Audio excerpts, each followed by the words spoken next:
What is up, guys? It's the Sound Alchemist, part of One Mind Syndicate, and today I am back to talk about Warhammer 40k and ForgeWorld. So this video is about the two companies that are both owned by Games Workshop. So both 40k and ForgeWorld, they produce awesome miniatures. They have their own games, such as like Necromunda, Blackstone Fortress, or like 40k stuff. But when you look at ForgeWorld, if you're playing their Horus Heresy, that, I believe, currently still uses rules for 7th edition. So if you're fond of using templates, that's a pretty good place to go.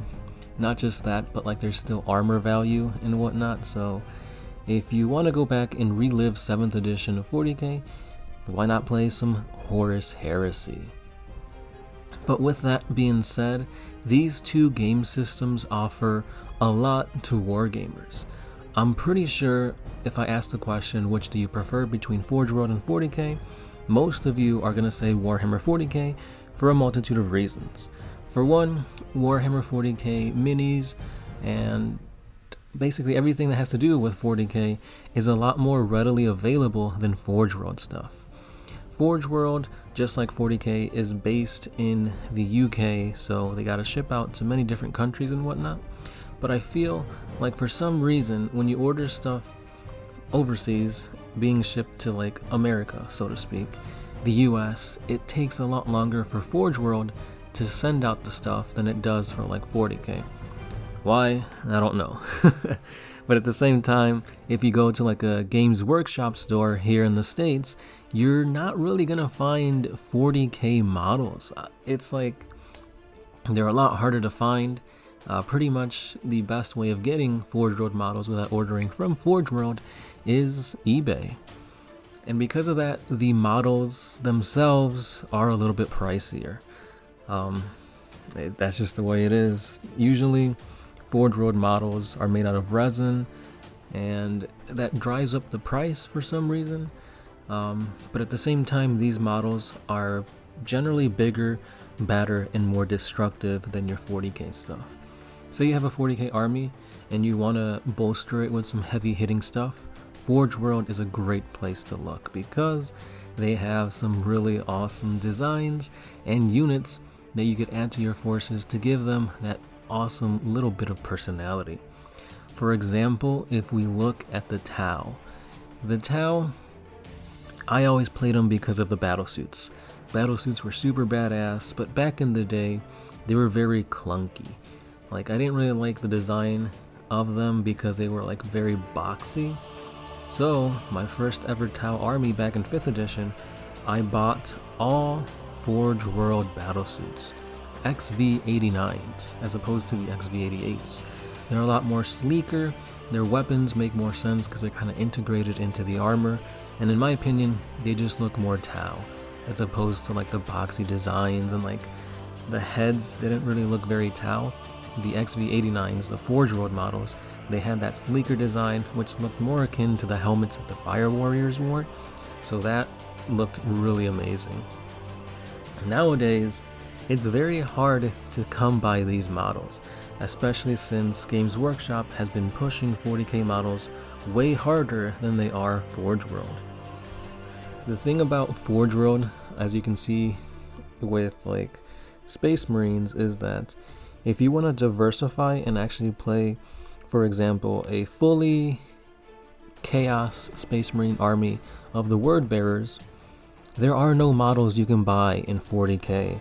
So I think that's where GW has dropped the ball when it comes to 40k, is that there's very little diversity when it comes to creating factions that aren't the very popular ones, like Ultramarines, Black Legion, even for like Imperial Guard. If you're not playing Cadians, you gotta go over to ForgeWorld or third-party companies to get these different types of factions into your play group.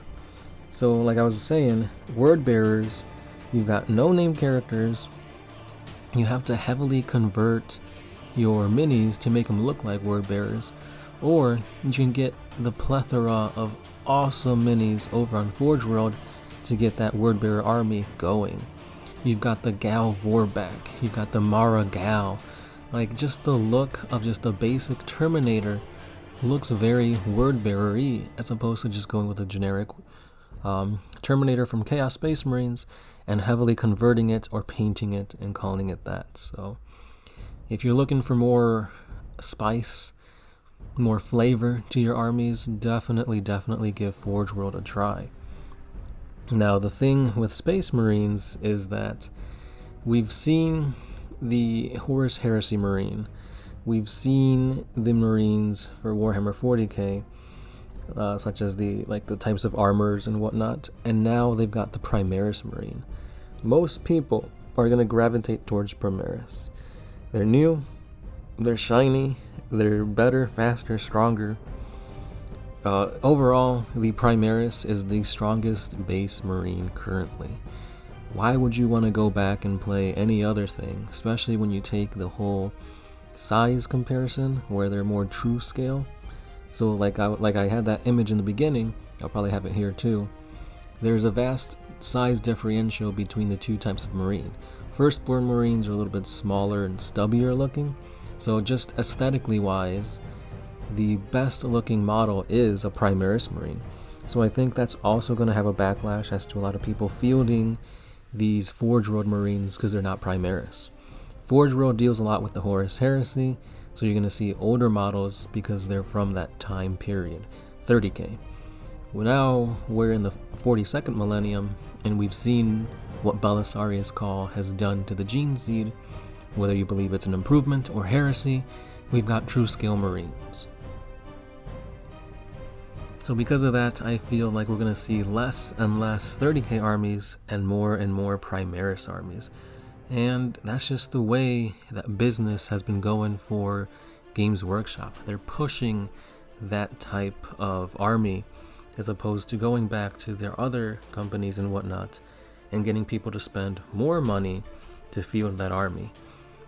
And I saw this firsthand because I've built my 11th Legion, my Celestial Sons, my homebrew chapter, as a Horus Heresy army that has slowly been progressing with the lore of 40k. So they were around in 30k, and that's where the majority of their aesthetic comes from. But as the times have come, they've integrated bits and pieces of newer technology, stolen technology, into their ranks, and that's why there's going to be a little bit of differentials in their armor, such as the dreadnoughts and whatnot. I for one love 30k dreadnoughts. They're my favorite model for Space Marines. Now if you look at the dreadnoughts from like early 40k, they're boxes with legs. And if you look at the Primaris dreadnoughts, they're better looking boxes with legs. So sometimes progressing through the timeline doesn't always mean cooler looking models, but that's just me. I want you guys to let me know what you guys think about the whole ForgeWorld / Warhammer 40k topic is. Do you guys prefer the aesthetic of ForgeWorld models? Do you guys prefer the new Primaris Marine? And do you think it's just a ploy to get people to spend more money? Which it is, but in your opinion, what do you have more of in your armies? 40k models or ForgeWorld models? I'm pretty sure I know the answer, but still, I want to know your guys' opinion. So that's all I got for today's video. Make sure to hit that like button if you like what I had to say. Please comment down below because I really want to know your answer to this. And if you want to help support us, why not hit that subscribe button, or you could always head on over to our Patreon page, where a simple $1 a month helps us brings you more 40k videos. As always, I've been the Sound Alchemist, part of One Mind Syndicate, and I'll be seeing you guys in the next one. Peace.